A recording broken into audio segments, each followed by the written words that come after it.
من الشيطان الرجيم.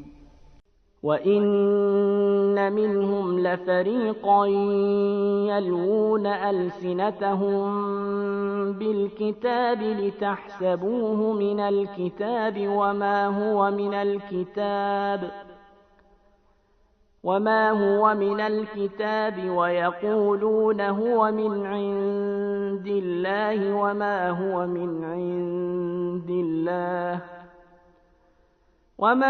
من عند الله ويقولون على الله الكذب وهم يعلمون.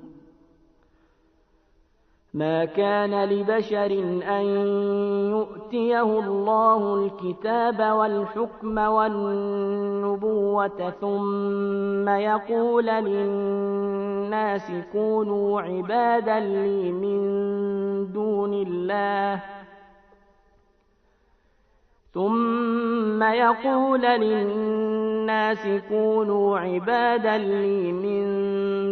الله ولكن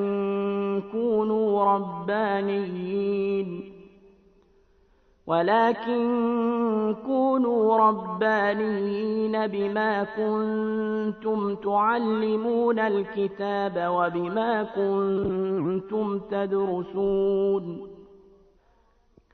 ولا يأمركم أن تتخذوا الملائكة والنبيين أربابا أيأمركم بالكفر بعد إذ أنتم مسلمون. وإذ أخذ الله ميثاق النبيين لما آتيتكم من كتاب وحكمة ثم جاءكم رسول مصدق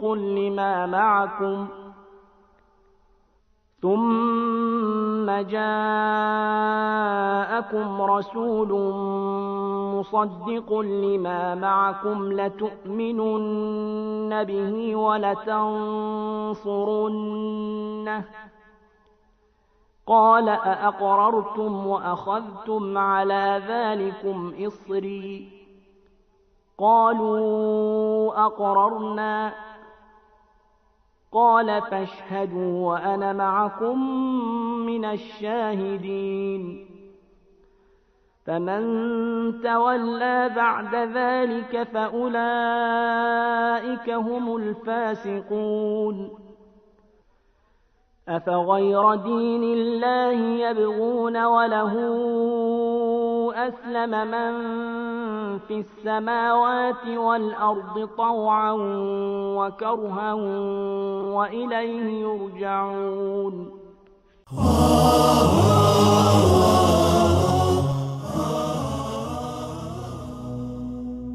إلهي عظم البلاء وبرح الخفاء وانكشف الغطاء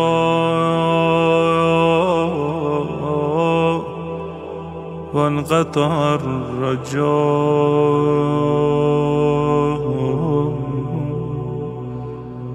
أضاقت الأرض ومنعت السماء وأنت المستعان وإليك المشتكى وعليك المعول في الشدة والرخاء.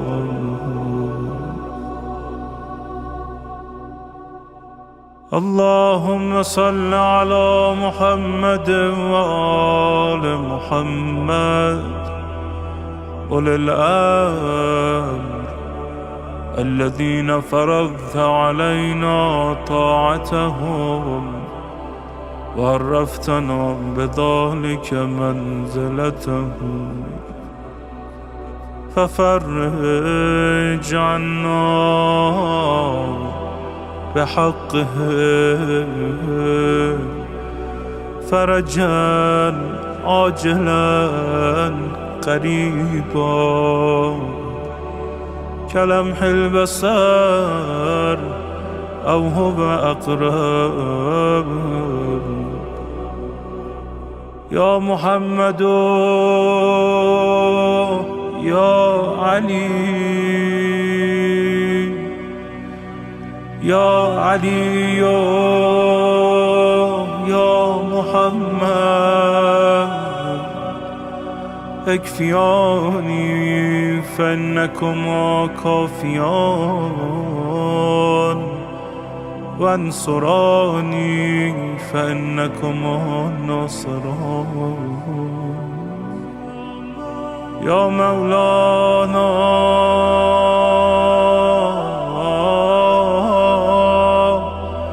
يا صاحب الزمان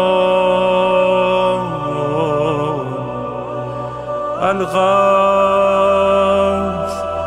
الغوث الغوث أدركني أدركني أدركني الساعة الساعة الساعة العجب العجب العجب يا أرحم الراحمين بحق محمد وآله الطاهرين. أعوذ بالله من الشيطان الرجيم. بسم الله الرحمن الرحيم. الحمد لله رب العالمين بارئ الخلائق الأجمعين باعث الأنبياء والمرسلين، ثم الصلاة والسلام على سيدنا حبيبنا حبيب قلوبنا وشفيع نفوسنا أبي القاسم محمد. اللهم صل على محمد وآل محمد وعلى أهل بيته الطيبين الطاهرين. الحمد لله الذي هدانا لهذا وما كنا لنهتدي لولا أن هدانا الله. أما بعد، فقد قال الله في كتابه المبين: أعوذ بالله من الشيطان الرجيم. بسم الله الرحمن الرحيم. إنا أعطيناك الكوثر. صلوات على محمد وآل محمد. اللهم صل على محمد وآل محمد. Brothers and sisters, our discourse continues. Speaking about a theory of knowledge, we have understood that there are various sources, there are various tools, and there are various means of understanding how we can actually go about in interpreting the universe and interpreting the truth itself. So our discussion today is of what exactly? And our discussion today is of where. Now, when we're speaking about fasting, yesterday and the day before, we spoke about different dimensions, correct? We spoke about the physical, we spoke about the mental, we spoke about the spiritual. We spoke about nature, we spoke about the intellect, and we spoke about tazkiyat an-nafs. So there's a repeated element, and there's a repeated aspect of three dimensions of the religion, correct? The physical, the mental, and the spiritual. That directly relates to the fasting that we're doing today, brothers and sisters. How so? Masalan, we all know the physical aspect of fasting, correct? We have to stay away from a certain amount of things from Fajr until Maghrib. And this itself has many benefits. For example, the rejuvenation of the cells. For example, the self-discipline that's brought into you. And the plethora of other physical benefits that have been brought in with the fasting of the physical body. So is fasting just a physical aspect of, as we all understand? No. As we all understand, this is not the case. Now, if we understand fasting to be more than that, we need to go into the interdimensional nature of Islam itself. So as I mentioned, there's the physical, there's the mental, and there's the spiritual. The physical fast we've touched upon. However, we have a hadith from Rasulullah Muhammad sallallahu alayhi wa alayhi Allahumma salli ala Muhammad. Where he states that the only thing that some people bear from the holy month of Ramadan is being hungry and being thirsty. So now what do we come to understand, brothers and sisters? Now what do we come to understand? That it's not simply limited to the physical fast. It also comes to the mental fast, and it also goes to the spiritual fast itself. But the question arises, what's the point of the physical fast? If one is to fast mentally, and if one is to fast spiritually, then what point is there in staying away from food and water? Can't we just meditate, be in a spiritual state? Then we can attain that spiritual fast that we're all attaining? Absolutely not. Why is this the case? If we understand the link the ego has on the nafs, the ego has on the soul, then we can see that the physical is inextricably linked to the mental and the spiritual. Only when we've weakened the physical aspect of the body can we allow our nafs to take place. Only when we've weakened the physical aspect of the body can we allow our fitrah to come into fruition. When we say the fitrah is the essence of a person, the things that are covering that are what? Our sins, our carnal desires. When they are weakened, then we are in a position to pursue the truth. So that's why, for example, we fast in the holy month of Ramadan. That's why, for example, in other madhahib and in other religions, they do hard physical activity for this very reason, so that we can weaken our physical desire to such an extent that we can allow our mental and spiritual fast to take place. So that's the physical aspect. Now we move on to the mental. What do we mean by the mental fast? The mental fast is, of course, linked to the spiritual fast, but it's the next step of the equation. Is fasting just not eating and not drinking? Of course not. There is a mental aspect to the fast as well, and the mental fast is encapsulated entirely by the niyyah. Entirely by the niyyah. The intention you have going into the fast is just as important as the fast itself, if not more. For example, the niyyah of salah. The niyyah of salah is just a few ayahs, is just a few verses at the beginning? No. The niyyah of the salah is known as the spirit of salah, the soul of salah. It takes place at the beginning, it takes place in ruku', and it takes place at the end as well.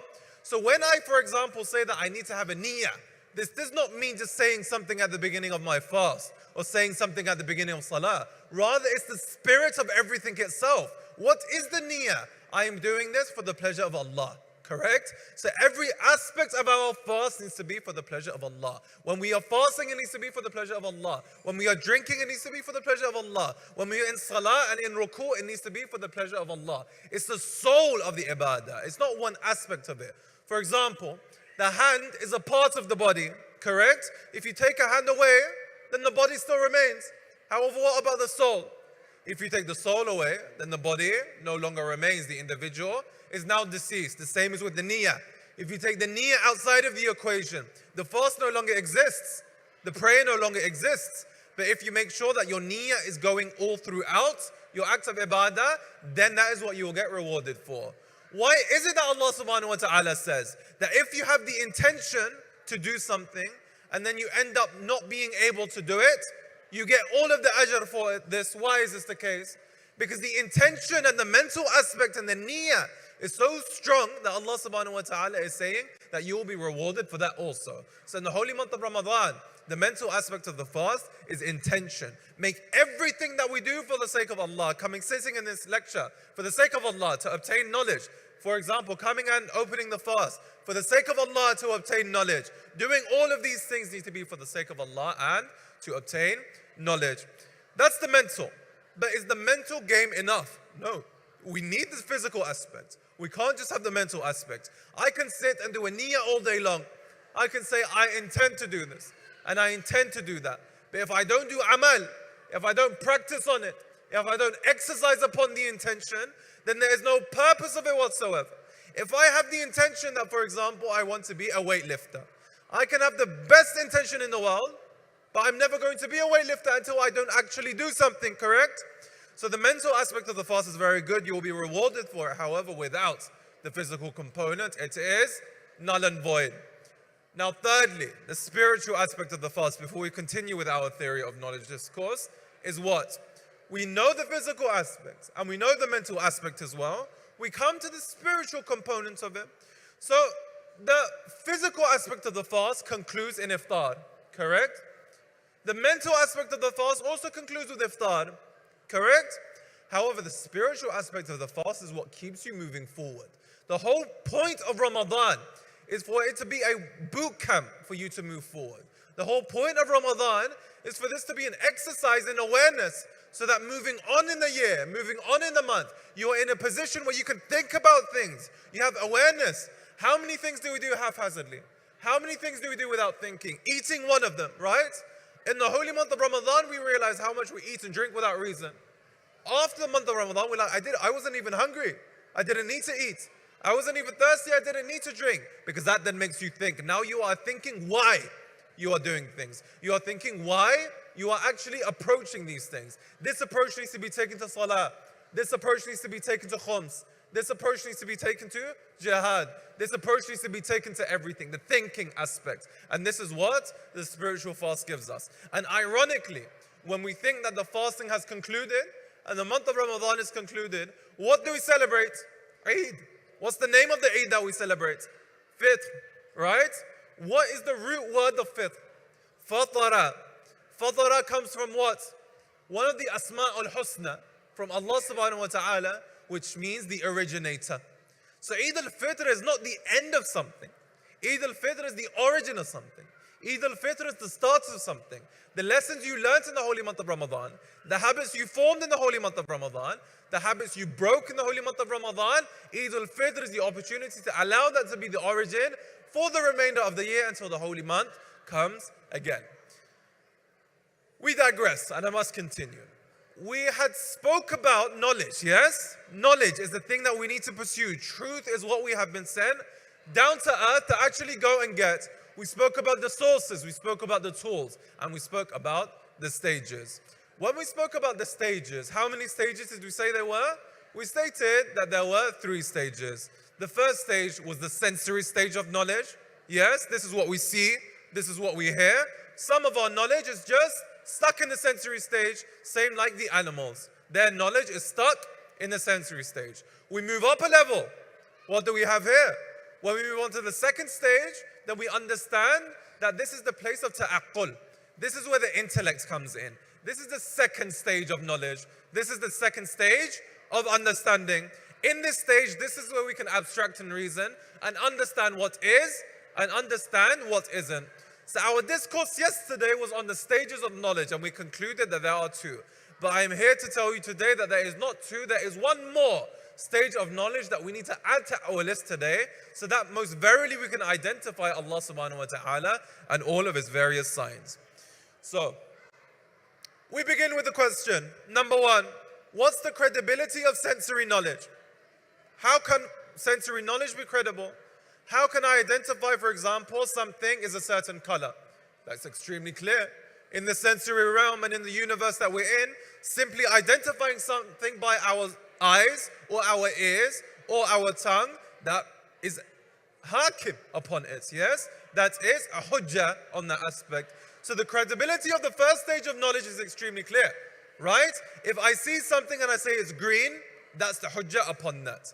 However, what's the credibility for logical knowledge? And this is where it becomes a bit more interesting. How can we say that logical knowledge, the second stage of knowledge, rational knowledge, is something that can be credible and is something that can be seen? Now, when, for example, I say that the carpet is green, I am on the first stage of knowledge, correct? How have I exercised my first stage of knowledge? How have I used my first stage of knowledge? I have looked at the carpet, I have said that it's green, and I have stopped there, correct?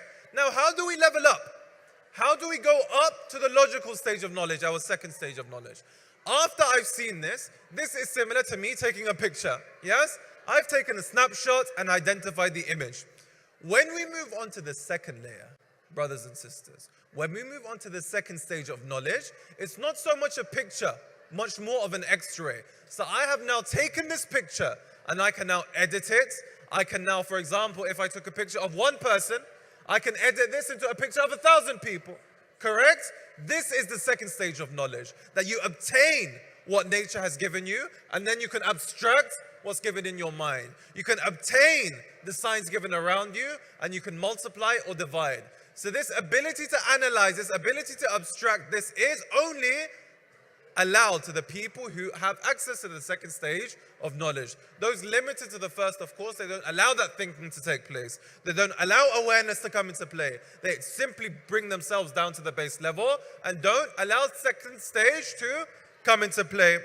So as I mentioned, the mind is like an X-ray, correct? It looks at the sensory knowledge that we have, the first stage of knowledge, and it gets to the root of it. How can this help me attain the truth? How can this help me get closer to Allah subhanahu wa ta'ala? So as I mentioned, the mind itself is like an X-ray. However, there's also another similarity of the mind, and the analogy that Shahid Mutahari brings is that of a mirror. When we say the mind is like a mirror, how is this the case? Yes, I'm saying the mind is like a mirror. How is the mind like a mirror? It's extremely simple. If, for example, the mirror is dirty, you're going to see the reflection not as reality faced it. If the mirror, for example, is green, your reality is going to be green. If your mirror, for example, is broken, your reality is going to be broken. The mind is exactly the case. Our mind is such that it reflects the objective reality outside it. So now we need to understand, in what situation should our mind be in?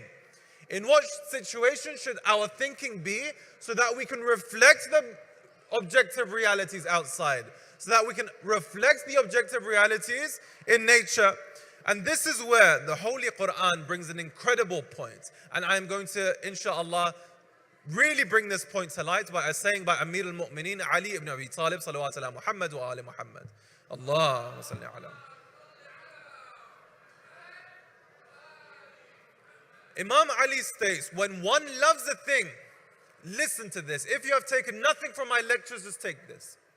Imam Ali is stating, if one loves a thing, what happens? It's a critical sentence, no? I'm on edge. What's Imam Ali trying to say? If one loves a thing, then what? He said, if one loves a thing, this blinds him and this sickens him. Now let's think about this. When one loves a thing, it blinds him and it sickens him. The attachments that we have, right? We're trying to measure objective reality. And we stated the mind is like a mirror. It reflects that objective reality. So if the mirror is bronze, your reality is going to be bronze. If the mirror is blue, your reality is going to be blue.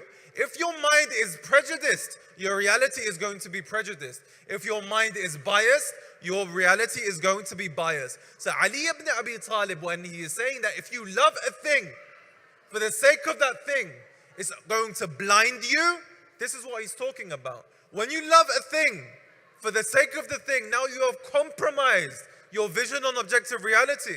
You can't say if something is true. You can't say if something is false. And we've seen this, right? For example, if someone has a friend and they love that friend beyond reason, but this friend they know is going down the wrong path. They know the friend is going down the wrong path, and there's one thing where you have husn al-dhan, but there's one point where you are naive, correct? You say, no, he's a good person. No, he's this. No, he's that. You are not looking at the truth objectively now. Why? Because your mind is now tinted in a different lens. You have a prejudice. So the Quran is telling us our obligation as human beings is what? Our obligation as human beings is to remain objective. There is ayah upon ayah in the Quran that is telling us that in every matter in life, do not bring any bias, do not bring any prejudice. Every aspect of your analysis of the universe needs to be in objectivity. Every single analysis. Don't even bring religious preconceptions. Don't even bring cultural preconceptions. Don't bring notions that, for example, your parents taught you. Everything, as Ali ibn Abi Talib is saying, it will blind you if you love it for the sake of the thing. It will keep you down and chained to the dunya. It will take you out of the now. That is what is critical about حُبِّ الدُّنْيَا رَأْسُ كُلِّ خَطِيئَةٍ. The love for the dunya is the head of all evil. That it will take you out of the present. So as we know, brothers and sisters, our purpose in life is to live in the present. We can't live in the past. Why? That will fill us with regret. We can't live in the future. Why? It will fill us with anxiety. The only thing we can control and the only place we can live is now. The only place we can make a difference is now. The only place where we can manifest pure tawheed is now. So we need to understand when we're analyzing reality and when we're looking at the objective forces of nature, we need to make sure we're looking at everything with an objective lens. Our mirror, our mind needs to be clear. We need to make sure that the mirror is clear, that it's reflecting reality. The mirror can't be dirty so that it just reflects what we want it to reflect. There was a story that I mentioned to one of the brothers regarding this sentiment of attachment, and it's a beautiful story. I have a few minutes, inshallah, I will try to wrap up very quickly. Regarding the things of material attachments and how they take us out from the now. There's a tribe in Tanzania, and this tribe is a hunter-gatherer. I'm going to try and summarize the story as far as possible. And this tribe, they are a tribe of hunter-gatherers, so their life consists of hunting and gathering, going and getting the food, and bringing it back at the end of the day. There was an American artist, a very famous American artist. He went and he was very inspired by these people, right? That they're so happy, that they're so elated, that every day, all that it consists of them getting food and coming and eating it in the evening. And every day they are celebrating. So he said, I want to do something good for the children, because the children also used to hunt, yes? I want to do something good for the children. Next time he came from America, he bought paint supplies, he bought tapestries, he bought paints, he bought brushes. He says, I want them to be entertained so that they have some fun in their lives, yes? So he brought all of these things over, and of course he videoed everything, and he gave the art things to all of the people, the tribe members. Yes, this is a hunter-gatherer tribe. They have no connection with civilization. They have no connection with technology or the things that we're currently in. So of course the children, when they see such instruments and they see such things, they're elated. It's incredibly interesting for them. So they take the art and they do the thing and they make the drawings and they're having a really good time. And now the American artist is thinking, what? I'm going to display this in my gallery back in New York. I'm going to at least keep it in my own personal scrapbook so I can keep it as a memory. So as he's thinking these things, he sees the children, after they've completed, they run up to the top of the mountain. Children run up to the top of the mountain. Then what do? When we have something we love or we desire or we worked hard on, what do? We keep it, right? We put it in our cupboards. We preserve it. We hang it on our walls. We say that this is mine, this is what I own. What did these children do? These children threw the pieces of art off the mountain. Now the American artist came running up and he said, what do you think you're doing? You know, I wanted to display this, at least keep it as my own memory. And the children were like, listen, we were there, we painted, we enjoyed it, we lived in the moment, and that's it. We can't let this thing drag us down. We can't let these material attachments drag us down. We can't say this thing is now something that belonged to me. No, nothing belongs to us. If we understand pure Tawheed, if we understand Malik Yawmiddin, this is what he is the Malik of. He is the Malik of the Day of Judgment. The things that we think we're the Malik of now, he is the Malik of on the Day of Judgment. When we, for example, say, my house, my car, Allah subhanahu wa ta'ala is saying in the surah that we read every day, Malik Yawmiddin. Everything that you think you are the Malik of now on the Yawmiddin, he is the Malik of that. That's why we get disappointed, brothers and sisters. When, for example, we don't get a job, what happens? We get disappointed. Why? We think the job was ours. When, for example, our car gets scratched, what happens? We get disappointed because we think the car is ours. These things don't belong to us. And the more that we think that they belong to us, the more they have a hold on us. And the more they have a hold on us, the more distance we are from Allah subhanahu wa ta'ala. The dunya is holding us down. Allah is pulling us up. The more we take our grip away from the things that cling us to the dunya, the more we can get closer to our true purpose of getting closer to Allah subhanahu wa ta'ala. It's the material attachments that drag us down, brothers and sisters, because we think we have a sense of ownership over them. And we have an emotional investment with them too, right? For example, if something happens to a family member, if something happens to a car or a house, we get upset. Someone who has true taqwa and true tawheed, it makes no difference to them because this aspect had no hold over them whatsoever. However, an individual, for example, if something happens to their car and they are now disappointed or upset, that car is their malik. If someone, for example, something happens to their house or their family or their education and it has an effect over them, this thing is now your malik. Well, Allah subhanahu wa ta'ala in Surah Fatiha is stating, Maliki Yawmiddin, only He is the Malik of everything. We are simply the people who are custodians of this wealth, of these things, of this knowledge. So concluding our discussion, I have run out of time. When we speak about knowledge, yesterday we spoke that there are two levels, yes? And I just reiterated it today. We have the sensory knowledge, and then we have the rational knowledge. However, the third level of knowledge that I would like to introduce today is symbolic knowledge. And on this we will conclude because I have run out of time. Symbolic knowledge is our third stage of ilm. How is this different to the second level? How is this different to logical knowledge? The logical stage of knowledge, how on earth is symbolic knowledge different from this? For example, if I were to say to you, Allama Tabatabai is a good scholar, how are you going to show this to me? Using the first two levels, using the logical stage and using the sensory stage. How can you show to me Allama Tabatabai is a good scholar? Is it written on his skin? Is it written on his brain? No. So if we look at an individual and we say they are a good scholar or a good person, this can't be measured by the first stage of knowledge. And this can't even be measured by the second stage of knowledge. This is measured by the third stage of knowledge, which brings our bahs to a conclusion. Symbolic knowledge. How can we justify that Allama Tabatabai is a good scholar? By his signs, by his symbols, by seeing the things that he has left behind. How can I say that someone is a good person?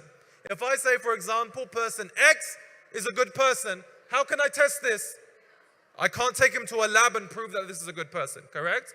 I can only prove this individual is a good person by his signs. I can only prove this individual is a good person by the symbols that they leave behind. Their akhlaq, their a'mal, these aspects and these notions. So when we understand this aspect and now concluding our theory of knowledge, so to speak, our knowledge of Allah subhanahu wa ta'ala is not sensory, it's not stage one. It's not logical, it's not even stage two. Our knowledge of Allah subhanahu wa ta'ala is entirely symbolic. Is entirely in that realm. In the Quran where he states, وَمِنْ آيَاتِهِ خَلْقُ السَّمَاوَاتِ وَالْأَرْضِ. And from his signs he has created the heavens and the earth. It's from his signs we interpret him. It's from his symbols we interpret him. And it's from the a'mal of the people that are manifestations of Tawheed that we are able to recognize Allah subhanahu wa ta'ala. So now us as individuals, when we're trying to devise a theory of knowledge, when we're trying to devise our pursuit of the truth, we understand in this context and in this notion that most definitely the first two stages, as important as they are, in order to connect with the truth and in order to connect with the divine, we use the third stage of knowledge. We use the signs, we use the ayat of Allah subhanahu wa ta'ala, and it's only through the ayats that we can find him. Inshallah, I have concluded with my time, so inshallah, if you have the tawfiq tomorrow, we will be concluding our discussion on symbolic knowledge and then trying to conclude and devise and land the plane, so to speak, on making a complete and astute theory of knowledge that we can use in order to make sure that the way we see reality is objective, the way we reflect reality is objective, rather than with a lens of prejudice. وآخر دعوانا والحمد لله رب العالمين صلوات على محمد وآله الطاهرين.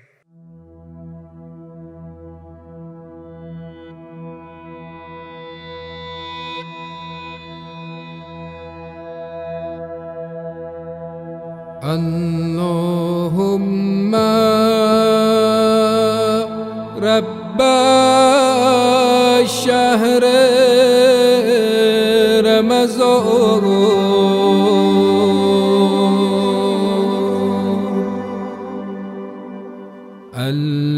الذي أنزلت فيه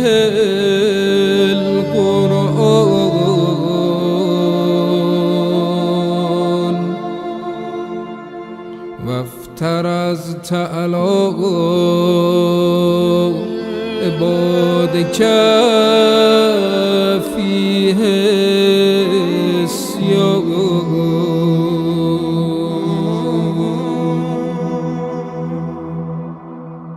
صل على محمد وآل محمد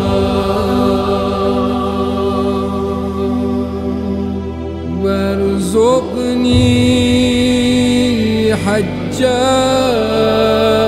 بيتك الحرام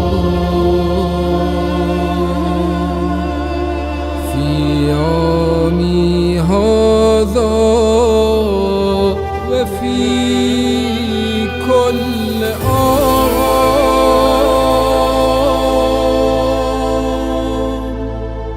واغفر لي تلك الذنوب العظام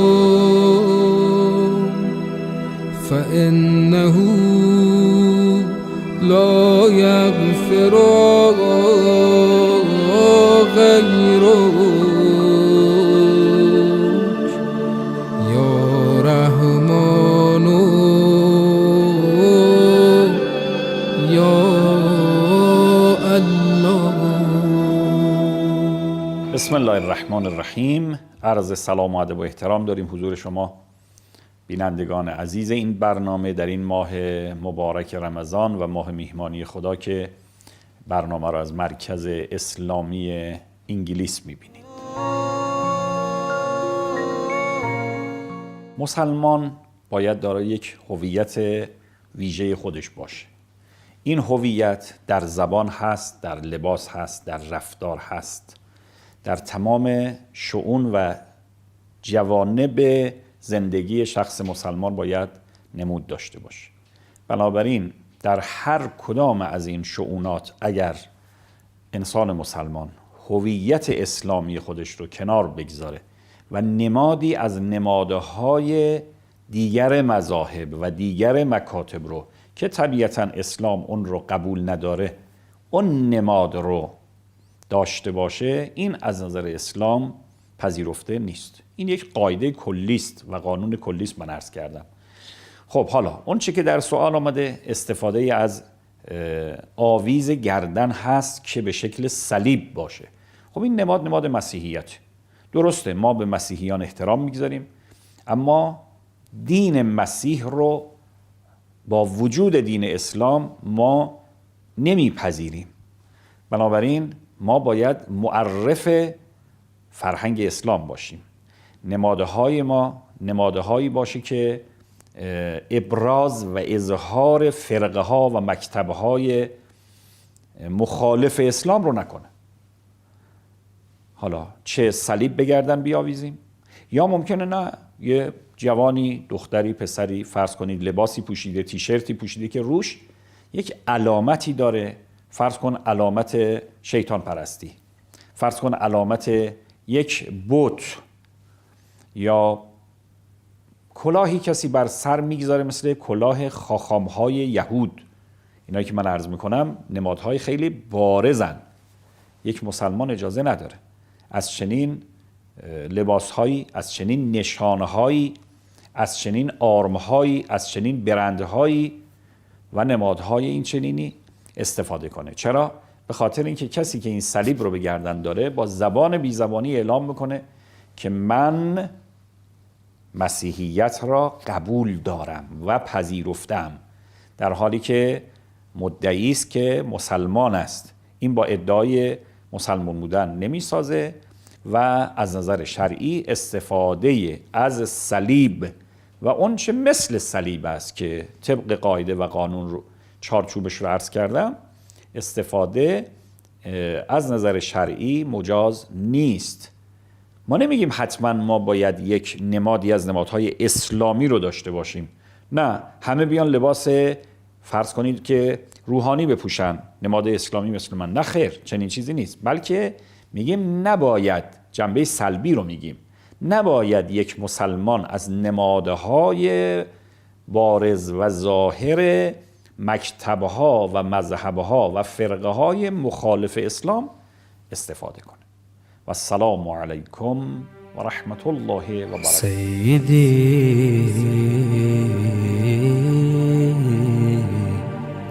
كأني بنفسي قد أضجعت في قعر حفرتها وانصرف عنها المشيعون من جيرتها وبكى علي الغريب لطول غربتها وجاد عليها بالدموع المشفق من عشيرتها وناداها من شفير القلب ذو مودتها ورحم المعادي لها في الحياة الحياة عند صنعتها، ولم يخف على الناظرين إليها فرط فاقتها. چشم خود را باز کن ای دل، ضیافت را ببین. سفره اش اندازه دنیاست، وسعت را ببین. صاحب سفره کریم است و به دنبال گداست. تو فقط او را صدایش کن، اجابت را ببین. در جهان فانی ما نیست خیری بی حسین. نانخور شاه شهیدان باش، برکت را ببین. عالم جهان اندازه هاست، جهان قضاها و جهان قدرها، و آدمی هر قضایی را که به اختیار برمیگزیند قدرش را با آن به آغوش میکشد.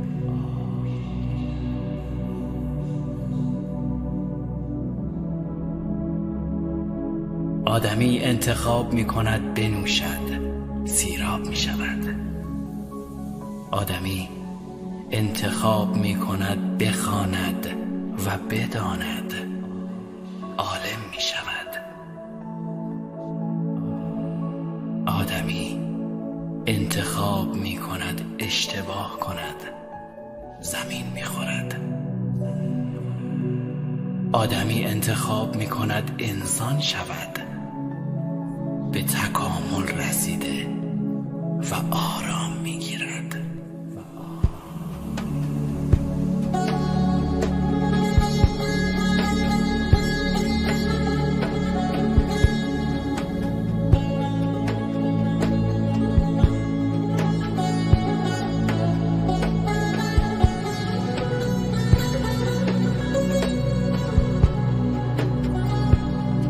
جهان قانون اندازه هاست و خداوند امداد خیش را، یاری ملائک را، پیروزی نهایی را در مسیر نور و راستی قرار داده است.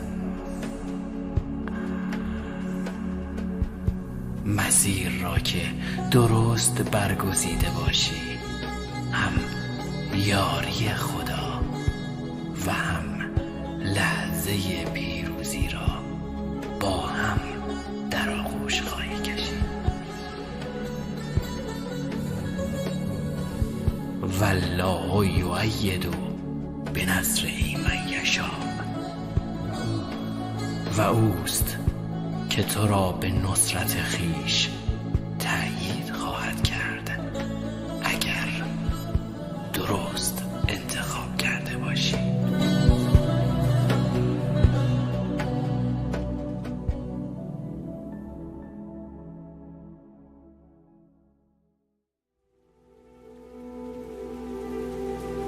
ربنا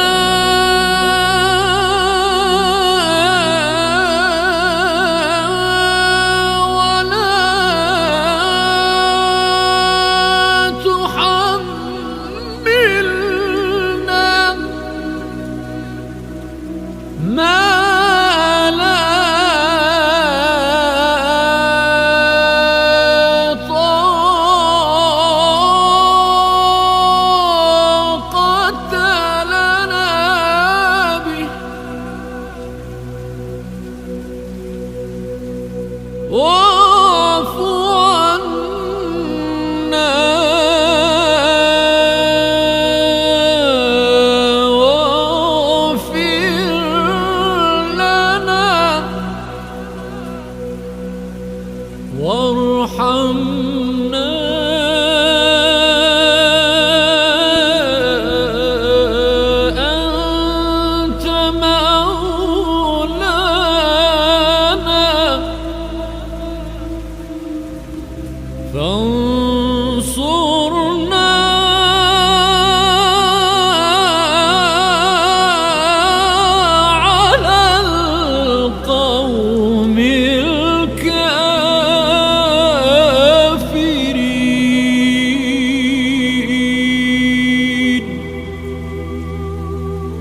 ربنا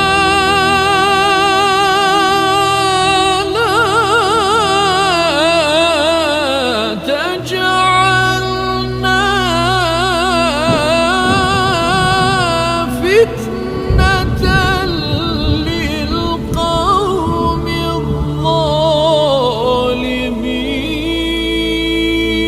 الظالمين ونجنا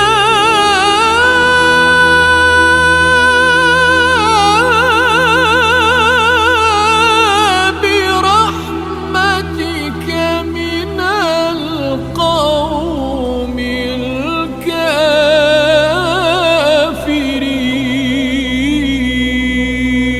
الكافرين يا من هو الله الذي لا إله إلا هو الرحمن الرحيم الملك القدوس السلام المؤمن المهيمن العزيز الجبار المتكبر الخالق البارئ المصور الغفار القهار الوهاب الرزاق الفتاح العليم القابض الباسط الخافض الرافع المعز المذل السميع البصير الحكم العدل اللطيف الخبير الحليم العظيم الغفور الشكور العلي الكبير الحفيظ المقيم الحسيب الجليل الكريم الرقيب المجيب الواسع الحكيم الودود المجيد الباعث الشهيد الحق الوكيل القوي المتين الولي الحميد المحصي المبدئ المعيد المحيي المميت الحي القيوم الواجد الماجد الواحد الصمد القادر المقتدر المقدم المؤخر الأول الآخر الظاهر الباطن الوالي المتعالي البر التواب المنتقم العفو الرؤوف مالك الملك ذو الجلال والإكرام المقسط الجامع الغني المغني المانع الضار النافع النور الهادي البديع الباقي الوارث الرشيد الصبور الذي ليس كمثله شيء وهو السميع البصير اللهم صل أفضل صلاة على أسعد مخلوقاتك سيدنا محمد وعلى آله وصحبه وسلم عدد معلوماتك ومداد كلماتك كلما ذكرك الذاكرون وغفل عن ذكره الغافلون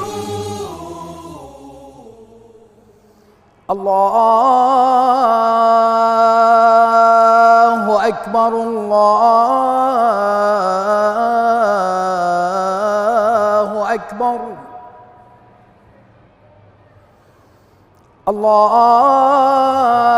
الله أكبر الله أكبر أشهد أن لا إله إلا الله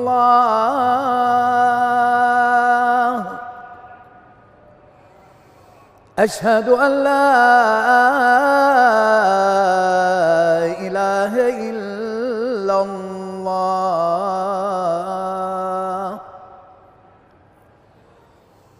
أشهد أن محمدًا رسول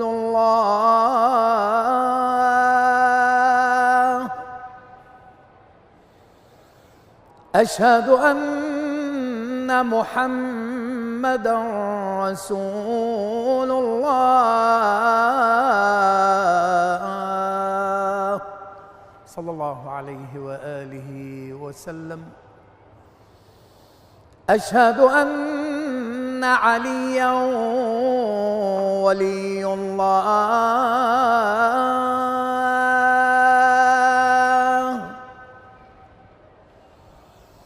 أشهد أن عليا أمير المؤمنين حجة الله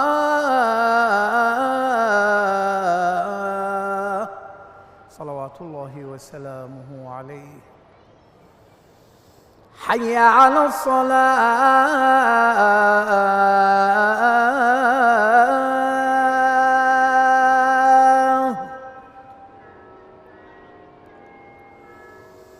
حي على الصلاة.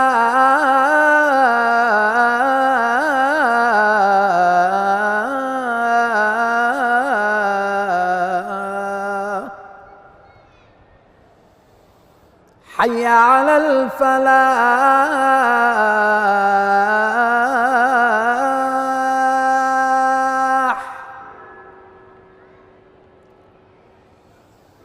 حي على الفلاح.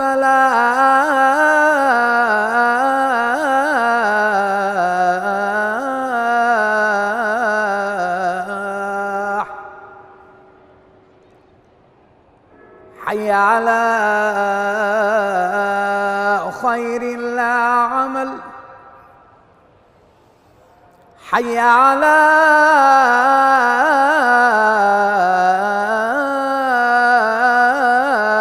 خير لا عمل. الله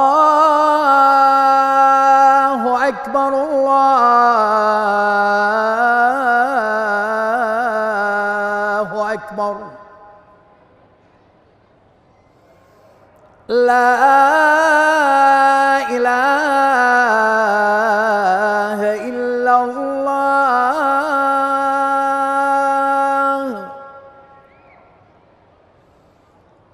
لا إله إلا الله. بسم الله الرحمن الرحيم. يا علي يا عظيم يا غفور يا رحيم، أنت الرب العظيم الذي ليس كمثله شيء وهو السميع البصير. وهذا شهر عظمته وكرمته وشرفته وفضلته على الشهور، وهو الشهر الذي فرضت صيامه علي، وهو شهر رمضان الذي أنزلت فيه القرآن هدى للناس وبينات من الهدى والفرقان، وجعلت فيه ليلة القدر وجعلتها خيرا من 1000 شهر. فيا ذا المن ولا يمن عليك، من علي بفكاك رغبتي من النار، في من تمن علي وأدخل الجنة برحمتك يا أرحم الراحمين.